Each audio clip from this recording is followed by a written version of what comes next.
ESPN 94.1 FM and AM 930 present The Drive.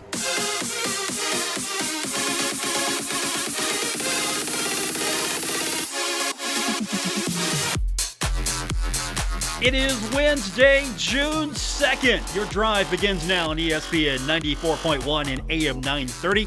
I'm your host, Paul Swann. You can be a part of the program by calling us on the White Claw phone lines. We got them open for you at 877-420-TALK. That is 877-420-8255. White Claw Hard Seltzer, made pure. I don't know where to begin. We got a lot of things to get into today. Of course, you know, basketball is a thing still over at Marshall right now with workouts. And hopefully we're going to try to get Tavion Kinsey on the show tomorrow. So I'm working on that. That's tomorrow. But one of the biggest names in college basketball, who is also the winningest coach in Division I men's basketball history, and has also led his Blue Devils, the Duke Blue Devils, to 5 national championships and 41 seasons. He plans to retire after the 2021-22 season. This is according to sources to ESPN. And John Shire, associate head coach, he has agreed to become the next head coach at Duke. He will spend the season as coach in waiting and will take over after that. So smooth transition going on at Duke. But still, Coach K, you've got John Wooden. He's got 10 national titles. And then you got Coach K. If you go by the titles alone, Wooden won, Coach K 2. If you go by wins, Coach K won everybody else. If you go by impact, longevity, I think you can make an argument for Coach K or Coach Wooden. I think most of us would take Coach K, especially with what Duke has meant to college basketball during Coach K's tenure. So he's going to get his well-deserved retirement. Don't forget, he did some other things as well, including the Olympics. So he has he's had his fingerprint on basketball for a long time. And wisely enough here, he didn't pull a Rick Pitino here and go into the NBA thinking, I can do this in the NBA. That's a whole different ball game. You got to be a different kind of coach because that's a players' league. That is not a coaches' league necessarily. That is a players' league. Speaking of players' league, if you got good players, you win. If you got good players that are injured, you might not win. And the Phoenix Suns have taken a 3-2 lead over the Los Angeles Lakers, beating them 115-85. The Suns are now 1 win away, becoming the first team in 15 attempts to send LeBron James out of the playoffs in the first round. That's one thing LeBron James can say. I've never lost in the first round. I've never lost a series in the first round. I've always gotten out of the first round. And that is coming to possibly an end here. You might not be able to say that anymore. And, of course, LeBron has put it on himself. He's chasing Jordan. Why wouldn't you chase Jordan? Michael Jordan, the all-time great, right? He's the GOAT. He's the GOAT in your mind. When it comes to basketball, he's the GOAT. Then you have, I think, guys like Magic Johnson, Kobe Bryant. You have a few other guys like that. Kobe's on the precipice. He's on the precipice. He's like right below Jordan in many people's minds. And for some, he might be maybe slightly ahead. Just depends on what your criteria is. But ultimately, you got Jordan and everybody else. It's just where you fall on the everybody else. And that's okay. That's okay because he's a tough one to beat. It's like hockey as well. You got Wayne Gretzky, everybody else. And there's some really good people in that everybody else and really at the higher plateaus. Alex Ovechkin, if he can catch Wayne Gretzky in all-time goal scoring, he's still not the all-time leading scorer in hockey. He's way, way behind.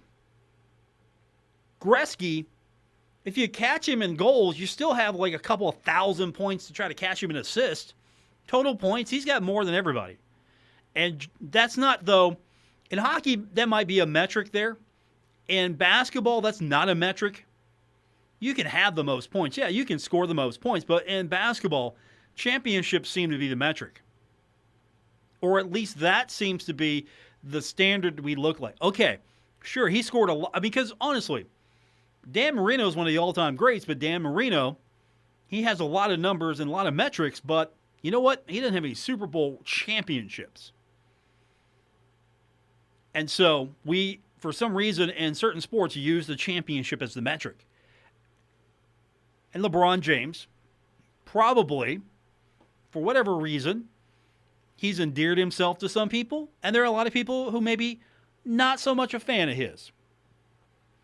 I'm not trying to say Jordan was beloved.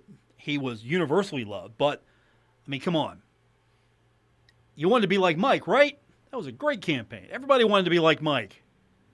He had the shoe deals. He was in Space Jam. I mean, LeBron's doing Space Jam too, because he's chasing Jordan. He wants to be the GOAT. He wants to be Jordan, or regarded as good, or if not better than Jordan. That's his standard. And I'm okay with the pursuit. Everybody wants to be better. Records are made to be broken. You want to do all that. But at the same time, I think LeBron might find it harder and harder now to get to that plateau he wants to reach. I mean, he's right there. He's up there. He is on the high levels of the mountaintop. Most of us will never, in our professions, reach that plateau. Nobody might be able to ascend to that level. It's going to be very hard.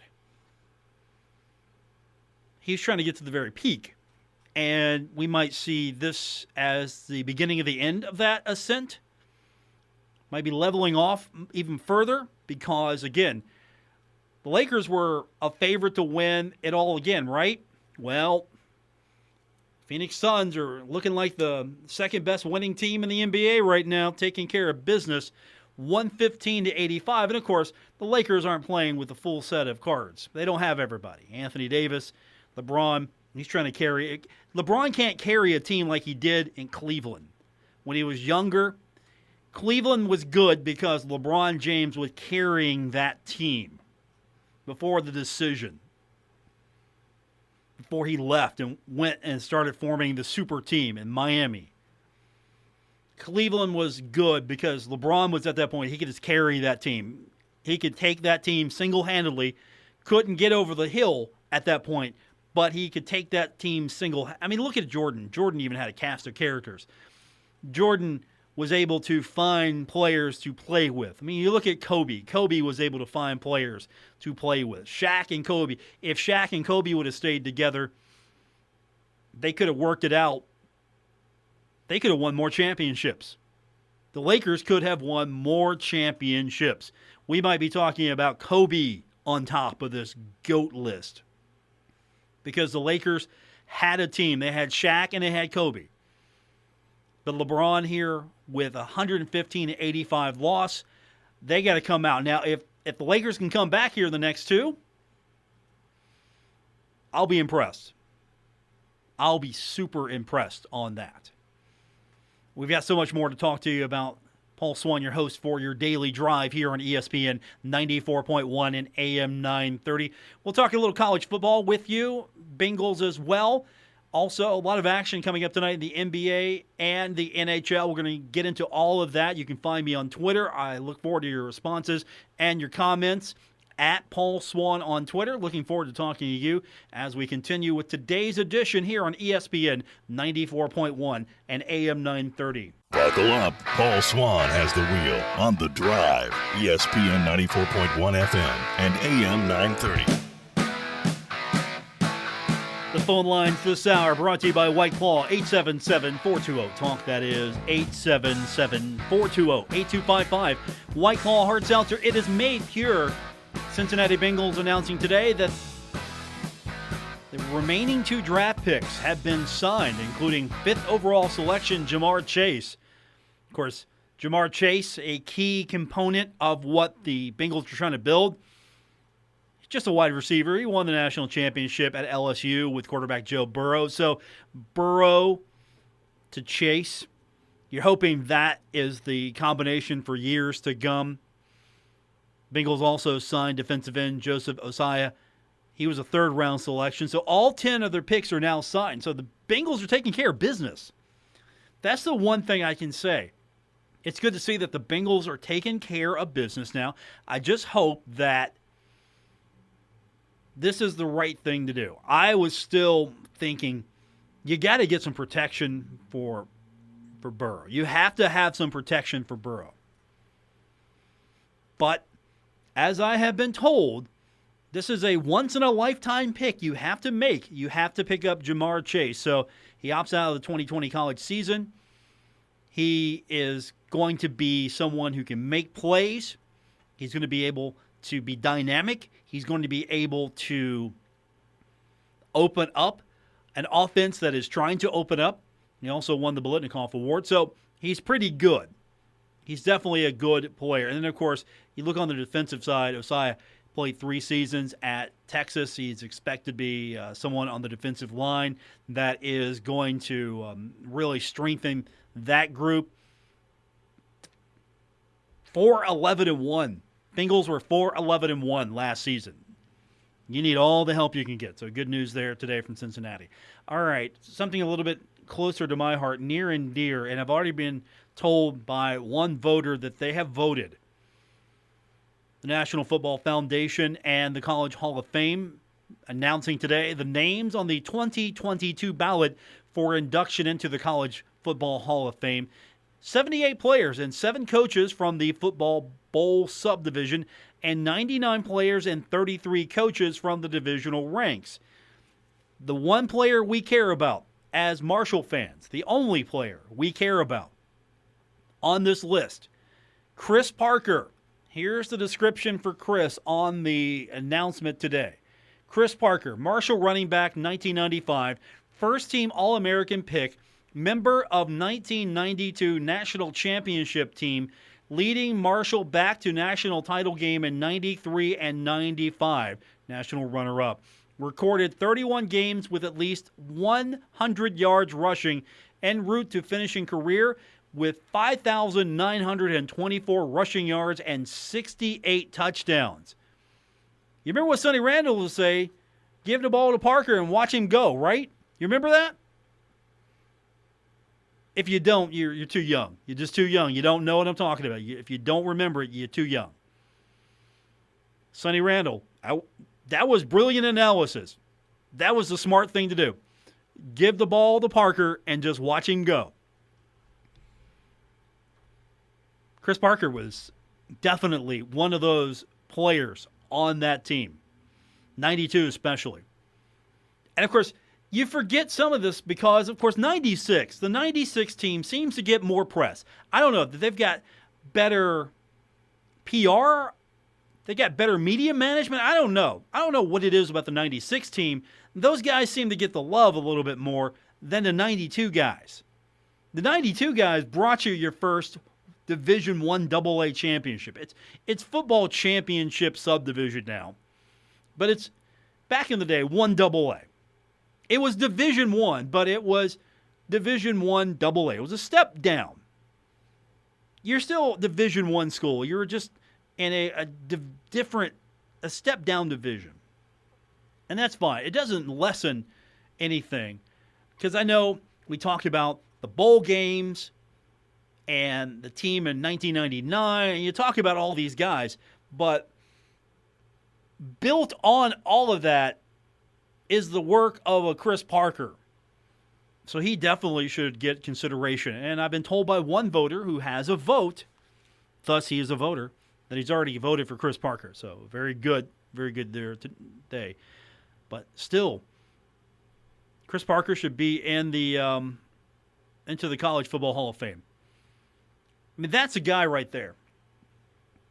I'd like to see, I mean, if you're going to put banners up, I mean, definitely make sure Chris Parker is always in the conversation. And again, the retired, because it's no longer interesting to me, the retired Mount Rushmore of Marshall there's a guy that probably should be in the conversation. I mean, we talk about the quarterbacks. We always talk about the quarterbacks, right? We talk about Chad. We talk about Byron. We don't talk about Stan Hill as much. Cato, we talk about him a little bit. Eric Kresser. We don't talk about Eric Kresser enough. We're not talking about him enough. We talk about Chad. Definitely got to talk about Chad because he meant so much. And you talk about Randy Moss, and he meant so much. But a guy like Chris Parker, definitely, he's someone that I would wholeheartedly support to be in the Hall of Fame. He deserves it. Whatever college Hall of Fame you got, put him in. Definitely deserves it. And of course, he would be in as a divisional player. He wouldn't be in because you've got the football bowl subdivision and you've got the divisional rank. So he is definitely being judged against his peers in the divisional ranks.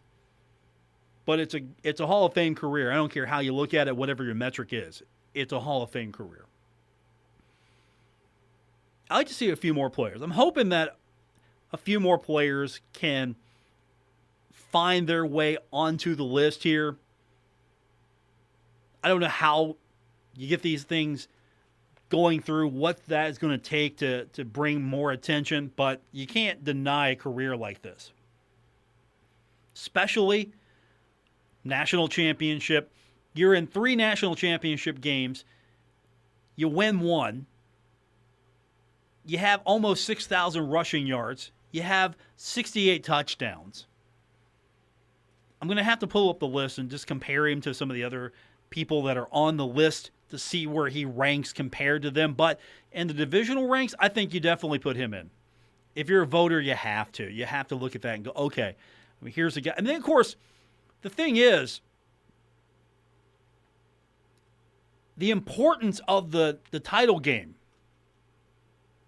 the importance of the 1992 title game is more important to someone like me, someone like you, that if you were there, if you grew up and you heard about it, if you're a Marshall fan, it stands out more to me because Chris Parker, he was on the 1992 national championship team.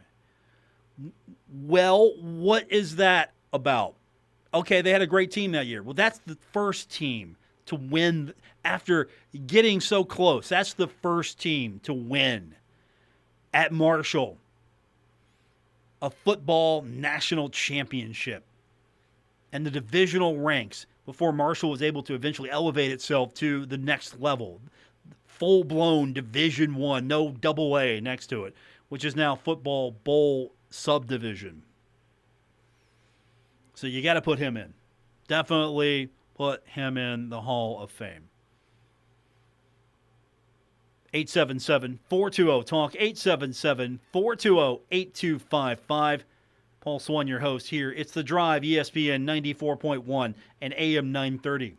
We're taking Paul Swann everywhere. Download or subscribe to The Drive with Paul Swann on Apple Podcasts, Spotify, or wherever you get your podcasts. You're listening to the Wednesday, June 2nd edition, Your Drive on ESPN 94.1 and AM 930. Another name that has been nominated to the National Football Foundation and College Hall of Fame, Aaron Beasley. How could I forget Aaron Beasley? WVU defensive back. Here's what the capsule says on him. 1995 consensus first-team All-American, led the nation in interceptions, 10 in 1994. Two-time first-team All-Big East selection, led WVU to an undefeated regular season and a 1993 Big East title, 19 career interceptions, holds 2 of the top 5 single-season pass breakup performances in Mountaineer history. So Aaron Beasley on the list as well for WVU. Well, you did not throw the ball his way, did you? You did not do that. If you wanted to make sure the ball got in your receiver's hands, you looked away from Aaron Beasley when he was playing with the Mountaineers. So he's got a good shot as well getting in. You look at some of the names. There are a lot of names on this list of people. Again, not everybody's getting in. But if you look at some of the names, and for us, Aaron Beasley, he stands out. Champ Bailey on the list this year. He stands out definitely. Reggie Bush stands out. Tim Couch on the ballot this year. Tim did a lot of good work for Kentucky as quarterback. Who else stands out on this list? Let's see. Mike Doss, Ohio State. He stands out definitely. Warwick Dunn on the list. Kevin Falk is on the list this year. I don't have last year's list, so I can't compare. Tony Gonzalez is on the list. Let's see. As I scroll down here, as I told you, it's a long list here. Marvin Jones, he's definitely someone you look at as James Laurinaitis.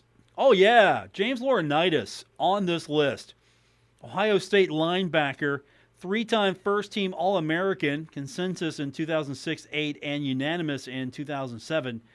2-time Big Ten Defensive Player of the Year, led the Buckeyes to 2 national championship games and 4 consecutive conference titles. 2007 Butkus and 2006 Nagurski recipient, leading Ohio State University in tackles in 3 straight seasons. Yeah, you put in, of course, he's got a heck of a pedigree as family as well. You definitely put James Laurinaitis in. I'd do it alone just because his family's royalty to me. You're thinking, okay, if you don't know, you just don't know. I got to tell you. Of course, his NFL career, it was a solid NFL career. He was drafted by the Rams in the second round of 2009 draft. And you look at his career, he was solid. It was really solid in the NFL. And he's doing pretty good now. He's doing pretty good as far as his career after football, but for a lot of people, they skip all of that because a lot of people who are professional wrestling fans know is that his father was Road Warrior Animal. That's all you need to know. That his father was Road Warrior Animal. And unfortunately, Road Warrior Animal died last September at age 60. I'm surprised that if ever a shot was attempted to get someone to get into professional wrestling, that the WWE or AEW or some of the other wrestling outlets have not approached, and maybe they have, and he just said, no, I'm not doing it. Trying to approach James Laurinaitis and say, hey, look, you could probably go. You could probably do this and be, you could be part of the new Road Warriors. Think about that. And he'd probably have a good shot because he could probably, you look at him, he could probably go in that ring. Of course, the Road Warriors, also known to some as the Legion of Doom, featuring Road Warrior Hawk, Road Warrior Animal, and Paul Ellering, and everyone else doesn't count. I'm sorry. All other variations, if it's not Hawk, Animal, and Paul Ellering, Draws does not count. None of them.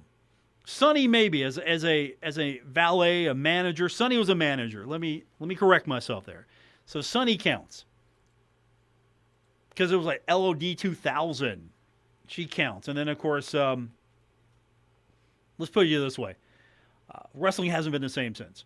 And we'll go with that. We'll just leave it at that. So that's what your Hall of Fame ballot looks like, featuring a linebacker that definitely should be in the College Football Hall of Fame. Andrew Luck's on the ballot as well.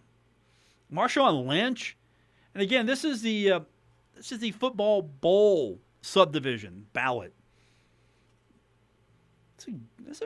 I could win. I could put some of these players together. I could win a national championship with some of these players here. As we scroll down the list a little bit more, I don't see anyone else that really stands out to me here. That's your list there.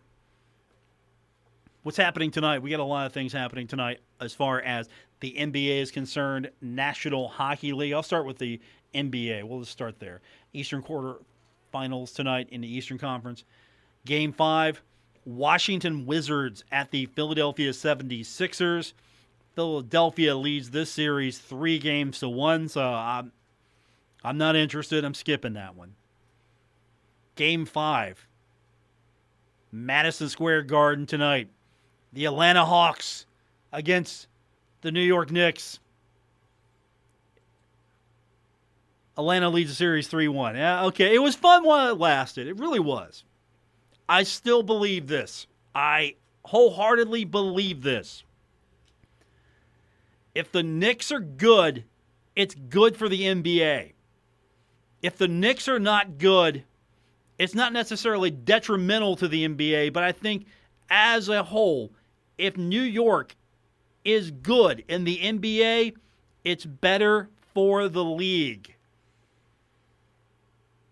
You want New York to be good. You want the big city to be good. Not to say win the whole thing. You still like to have an opportunity for other teams to win. That's part of the charm here. But you want New York, the Knicks, to be good. I think if the Knicks are good, you have a better NBA. Of course, they're going to get knocked out. Unless they come back. They're going to get knocked out here. Game 5. Coming up tonight. And then in the Western Conference quarterfinal, the Memphis Grizzlies at the Utah Jazz. Utah leads this series 3-1. Again, we're at this point now, Game 5. This is just a knockout game. If Memphis comes back, I'll get into this. See, that's the thing. If a lot of these things happen, I'll come back to this. But I'm really not interested in Game 5 if it's a 3-1 lead. I mean, all these series are 3-1. These things could end tonight.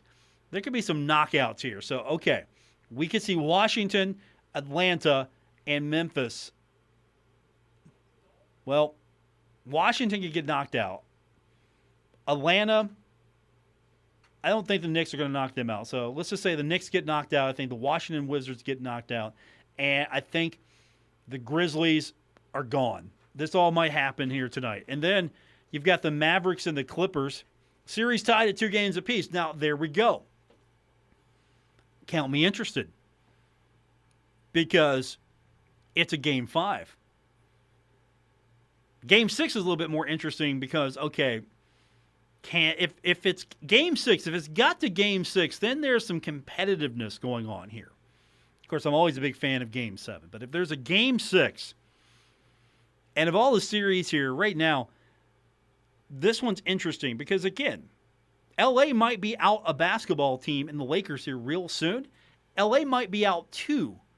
What happens then? If you don't have the Clippers, which are the standby team, that's the team. And here's the funny thing. While the Lakers weren't so good, the Clippers were. Now, I'm not sure if the Clippers can ever overturn the dynasty that is Lakers basketball in the City of Angels. I don't think that's going to happen, but it could. Stranger things have happened. If you keep growing up, you hear about, oh, hey, the Lakers were good once upon a time. I've never seen it. That's the thing. If you've never seen them good, or they've just been mediocre in your lifetime, and of course your lifetime probably being maybe 5 to 10 years if you're a kid. Yeah, I've never seen them good. Yeah, I remember that Kobe guy. He was good, but that was then. This is now. So thankfully, if you're a Laker fan, at least you got one under your belt with LeBron. You might not get another. Stanley Cup playoffs are coming up tonight. We'll tell you about that, and we'll wrap it up when we continue with today's edition of The Drive, ESPN 94.1 and AM 930.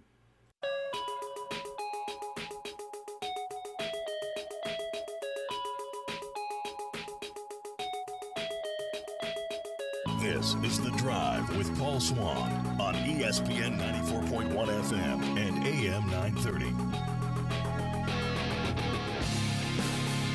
If you ever want to listen to the show live, but you're not near a radio, I've got a great way for you to do it. We have an app that you can download. It's on our website right now, WRVC.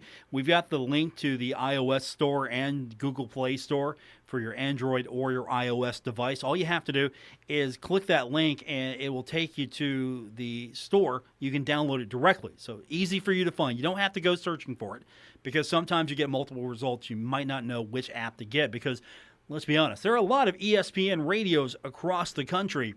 You want ours. So go to our website, WRVC.com. You can download the app from there. Also, we got a great skill. Say you don't have your radio handy. You want to listen to the show live. What do? Well, we have an Alexa skill. And all you have to do is go to our website, and you can enable the skill from our website. It will take you right to where you need to enable that skill. And then you can ask Alexa to say, you can just basically say this, Alexa, play ESPN 94.1, and she'll play the radio station for you. So you can listen to the radio station anytime you want to, or, of course, listen to it during the show if you don't have your radio handy. And you can also ask her to play The Drive with Paul Swann. You play the podcast anytime you want to from your Amazon device. So all you have to do is go to our website. It's real simple, WRVC.com, and you can stream the radio station. You can listen to the show either on a podcast or you can listen to it live. We've got you covered wherever you may be. And, of course, you can follow me on Twitter at Paul Swann, Facebook, The Drive with Paul Swann. We got a page and a group. Hope to see you there soon. All right, National Hockey League. You know it. That's why I save it towards the end. I save it towards the end because it's my thing that I like sharing with you. Stanley Cup playoffs continue. The North Division final taking place in Manitoba, Winnipeg, Manitoba. Game 1, Montreal at Winnipeg, 7:30 p.m. Let me be honest with you right now. I am rooting for Winnipeg. I'm not necessarily a Winnipeg Jets fan. I am rooting against the Montreal Canadiens. I am not here for the Canadiens. I think it's great that they've got this far. That's fantastic. I am not here for that. Ever since the Canadiens beat the LA Kings in the Stanley Cup final, knocking Wayne Gretzky out in the championship, not winning the Stanley Cup here, could have been Wayne's 5th Stanley Cup. I got nothing. I got nothing for the Montreal Canadiens. So there you go. If you ever are curious, hey, which team does Paul hate the most in hockey? The answer, Montreal Canadiens. West Division final coming up tonight, Game 2. The Vegas Golden Knights taking on the Colorado Avalanche. Colorado leads this series 1-0. Let's put it this way. This is going to be a bloody final because Colorado worked over Vegas on the scoreboard, so Vegas had to get dirty and work over Colorado. Colorado might advance. I think Colorado's the better team. Colorado might advance, but I don't know what shape they're going to be for the next round because it's going to get dirty tonight. If you like dirty hockey, hey, this is your game, 10 o'clock tonight on NBC Sports Network. I don't like dirty hockey. I like hockey that's hard-hitting, fast, but I don't like dirty hockey. It slows the game down. It's not called for. Honestly, if you can't play against somebody and your only recourse is to get dirty physical with them, maybe you should find a new job. Yeah, play harder, play smarter, get better, or acknowledge the fact that that player was better than you. You got beat on a play. Get them the next play. But I don't like dirty hockey. I don't think there's anything good about it. Now you might say, well, what about fights? Okay. Fights are above dirty hockey. I'm talking cheap shots. You want to injure somebody. You're mad, so you go and you deliberately do something that could cause bodily harm. With a fight, basically, it's a tool. The fight is the tool in the game. If I've got a star player and you send a tougher guy, a more physical guy after my star player. My star player might not necessarily be a fighter. My star player is a finesse, a skill guy. Well, then I'm going to send my guy over to kind of check that. I'm going to put him over there. Okay, take care of him. Don't go injure him. Let him know that you're on him. If you're going to be roughing up my guy here, my superstar, I'm going to send my guy over to kind of neutralize you. And then sometimes the gloves drop. And it takes two to tango. So if you're a superstar player, sometimes you might get jumped and you have to defend yourself here. But then, it happens in every sport. So I don't necessarily think that's dirty. It's a tool. It's not my favorite part of the game of hockey, but it is a tool. And then you got to go sit you sit in the penalty box. You cool off. If you're David Pastrnak, you get a cold one from Dunkin' Donut because you spend so much time there. You're all good. Come back out. You've learned your lesson. You will be better. And then you go out and play again until you get called and you drop the gloves again and get whistled and you get... Would a yellow card, red card system work better in hockey?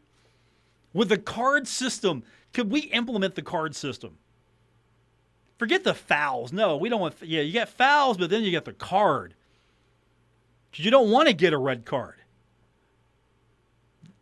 The officials have got control of those players out there because, you get the yellow card, yellow card? Yep. Buddy, you're on my list now. I put you in my notebook. You're on my list. Do it again. I will pull this red card up and I will give it to you. And it absolutely works. It absolutely works. Could you imagine giving that, throwing a red card out on, I don't know if that'll work in football. Football is a collision sport. I don't know if that'll work in football. Basketball, maybe? Could you imagine LeBron James getting a red card? What? Yep. Sorry, buddy. You're out. Don't do it again. Keep players in line. So, Stanley Cup players coming up tonight. And of course, we don't have Pirates baseball tonight. That will happen tomorrow. Pirates back in action. They've got the night off, so no baseball for you here on ESPN 94.1 and AM 930. And finally, there's some professional wrestlers looking for work in the World Wrestling Entertainment ranks.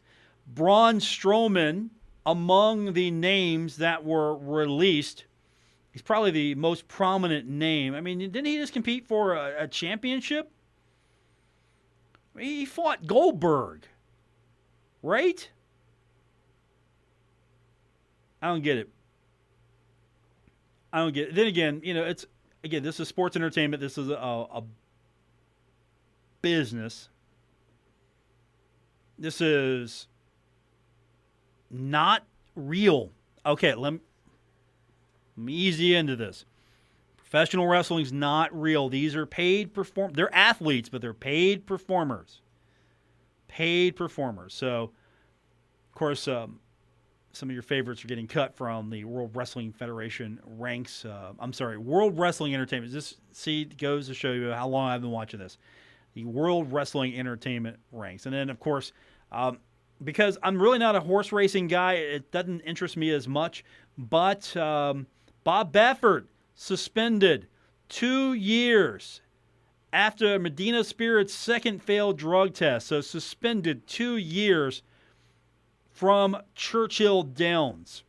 So that means Baffert, any trainers that are affiliated with Bob Baffert Racing Stables are barred from the next two Kentucky Derbies. His stock is going to plummet because of that. And the reason? Reckless practices and substance violations that jeopardize the safety of our equine and human athletes or compromise the integrity of our sport are not acceptable.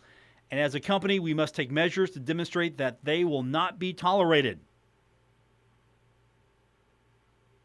So there you go. That's a big one. That's a big one in the world of horse racing. Again, not my favorite sport. I'm not into it as much. Actually, I'm more of a, if you're going to pin me down on racing, I like IndyCar racing better than NASCAR. And I can handle NASCAR better than horse racing. I respect the tradition and the importance of horse racing, but I'm not excited on a given race day to go watch the horses. Maybe if I was in person at a horse race, I would probably be more interested. Not feeling it, though, watching on TV. I like Indy racing. And by the way, the Indy did well. Best ratings in 5 years. It was a great race. It was a fantastic race. It's the greatest race. The Indianapolis 500, right? You can't argue that. It's the greatest race. If you try to argue that, your argument's going to fall on deaf ears, and that's going to do it for this edition. Thanks for tuning in. We'll be back to do it all over again with you tomorrow here on ESPN 94.1 and AM 930.